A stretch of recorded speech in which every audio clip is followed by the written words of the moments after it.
शुरुआत करते हैं अल्लाह से। आज 7 अप्रैल 2020 है। आज हम यूसीआई की खबरों के बारे में ही बात करेंगे। इस खबर को देखने के लिए सबसे पहले शेयर करें। आज हम यूएई की हेडलाइन के बारे में बात करेंगे। 1. दुबई के डिक्री ने अप्रवासियों के लिए एक महत्वपूर्ण घोषणा की। शेख मोहम्मद बिन राशिद अल मक्तूम ने घोषणा की कि 2020 के पूरे वर्ष के दौरान वीजा उल्लंघन पर कोई जुर्माना नहीं लगाया जाएगा।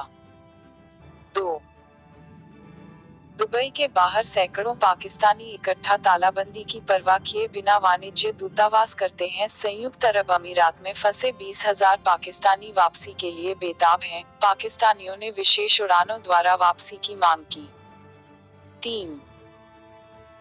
बिना परमिट के दुबई से 24 घंटे का कर्फ्यू प्रतिबंधित। यह प्रतिबंध जनता को छोड़कर सभी क्षेत्रों के श्रमिकों पर लगाया गया है। वे अपने घरों से बिना परमिट गंभीर कानूनी कार्रवाई के अधीन होने में सक्षम होंगे, जिसके परिणामस्वरूप भारी जुर्माना होगा। 4. यूएई में बेकाबू कोरोना ने 294 और लोगों की जान ले ली। इन प्रमाणित मामलों के लिए प्रमाणित लोगों की संख्या 1798 तक पहुंच गई है। केवल एक दिन में राज्य में 294 और लोग कोरोना का शिकार हुए हैं।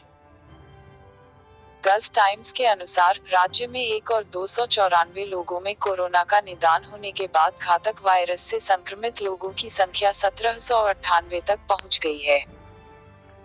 कोरोना स्वास्थ्य विभाग ने कहा कि नए कोरोना रोगियों में अन्य देशों के निवासी शामिल हैं।